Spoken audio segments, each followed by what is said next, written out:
College bowl season is over. A lot of lopsided games, unfortunately, among the matchups, including in the Texas Bowl in Houston, where the LSU Tigers were dominant in their performance against Texas Tech. And you know this guy, Woody, trucks a defender. He makes the cut. He jumps over somebody. He keeps going.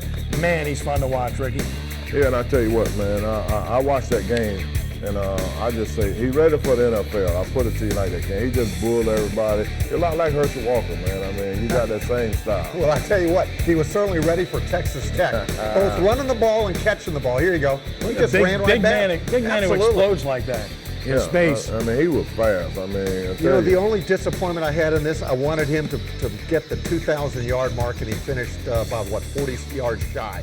212 rushing, right? Listen, Texas Tech is terrible defensively. They're the equivalent to the New Orleans Saints in college football. That doesn't take anything away from Leonard Fournette. No, not at all. Offensive line dominated. Defensive line was good for LSU. Fournette was special. And Brandon Harris played very well, Brian. Absolutely. And here you go, over the top. Bo over the top. This is Lenny over the top. No, I'll tell you what, that was a good way to end the season. They put up a lot of points, a lot of yards, and like Kenny said. And I tell you what, Ken, 5 touchdowns. Anytime you score 5 touchdowns. I mean, and that's what, I mean, have bold record stuff that he can, go back to when he get older, and don't nobody break him all the way can say what he did. So that's great fun. 638 yards and the most points ever in a bowl game. LSU getting it done, really special. Very impressive performance as they took apart Texas Tech. And Houston catapults them forward to next season. Right now they're ranked as the #1 recruiting class by 2 of the 4 national services and growing as they got a couple of commitments over the weekend, Drake Davis and Michael Divinity, so that certainly helps the case. They also got a boost because initially it seemed like a setback when their defensive coordinator of 1 year, Coach Kevin Steele, decided to leave and go to a rival school at Auburn. But many people feel like it was a real asset and a positive because LSU was able to get a guy in Dave Aranda from Wisconsin who's basically written a book. He's made a video about how to play defense, and the numbers illustrate just how good he is. They don't lie. Since 2013, look at that. Total yards first, rush yards fourth, pass yards third, points allowed second, and everybody, and I mean everyone, is praising this move, Ricky, to hire Dave Aranda, who was a finalist last year, and ironically, LSU opens their season in 2016 at Lambeau Field against Wisconsin. And Ken, I tell you what, if you hang around long enough, I think he'll be the next coach at LSU because I think he's a great young guy, and I've been watching Wisconsin for the longest. They always had great defense. It's a great hire. In 14, remember LSU beats them in Houston, and it's a great hire. I mean, I'll tell you what, and it happened quickly too, Kenny, which showed that this guy has got a lot on the ball. They had their guy. He'll be introduced at a news conference tomorrow. Very good hire. Good recruiting class coming in. LSU's got its mojo back. Leonard Fournette's coming back. And the schedule is tough, but it's something you can navigate. One other point, too. Kudos to Brandon Harris.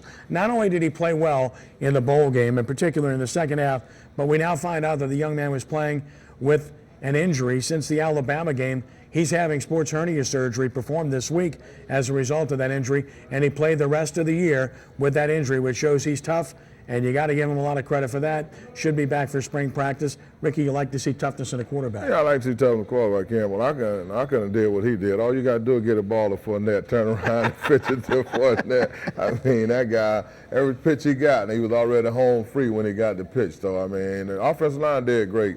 And, the play calling LSU did in the bowl game, they need to kind of do that during the regular season. I mean, they showed a lot of, mixture and stuff, so I think that was great for them. Well, here's the problem, Brian. The SEC West is so good. Just look at what happened in the bowl games, going 6-1, and the 6 wins were dominant wins. Not just Alabama, who's clearly the best team, but the others as well.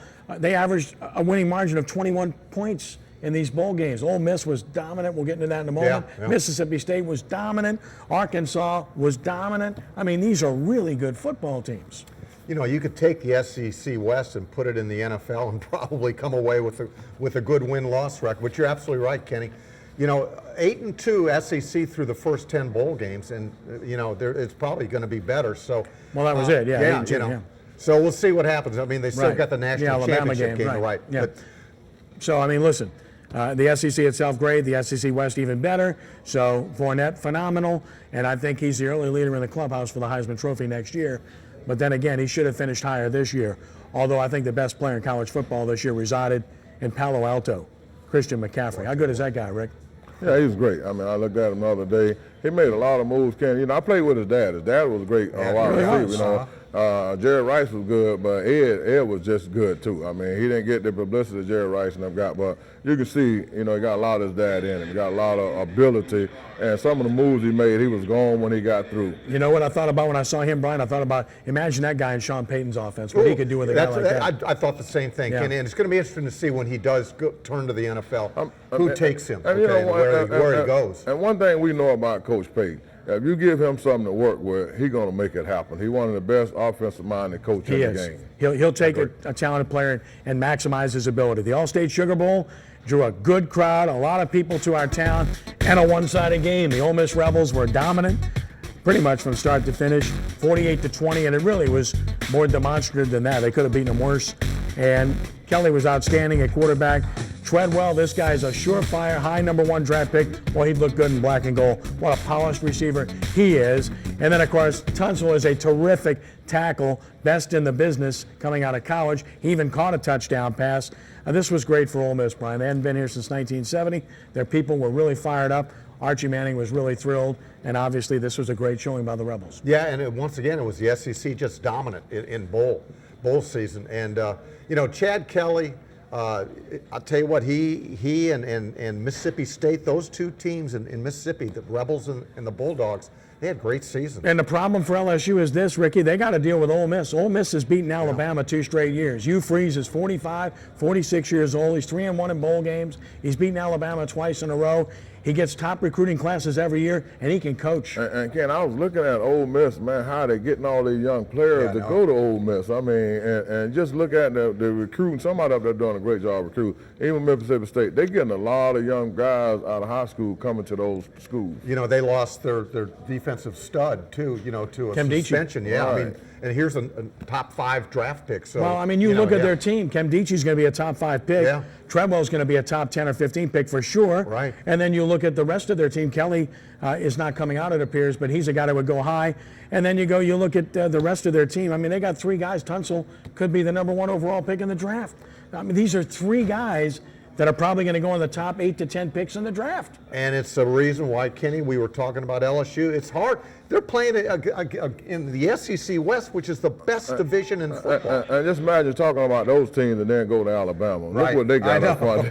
I mean, they got 3 guys up front. Then when they take those 3 out, the other 3 behind them is better than those 3. So, I mean, Alabama got some studs on the defensive line. You got to give those guys credit. Yeah, we're going to talk about the national championship game before the game next Monday night. But looking ahead, this is the kind of matchup you want to see, because the kind of teams that can hurt Alabama are teams that spread them out. Clemson can do that with a special athlete at quarterback, and yet Alabama's defensive front is so good. And Jake Coker was forced to carry that team because they took Henry away against Michigan State, and Coker did it. And you got to give Lane Kiffin credit, guys. This guy, I think, is rehabilitated himself to where he can be a head coach again. Yeah, but I mean, you couldn't get Coker the Heisman Trophy. You had to give it to Henry. But what I'm telling you, man, is he played well. I mean, he came on strong. And, I mean, when he first started off, you didn't think that he would be where he at now. But, he's a great quarterback. Coaching, development. Yeah. Got to give Kiffin credit. Back in just a moment to talk about this wonderful dealership, Toyota of New Orleans, as Sports NOLA TV continues.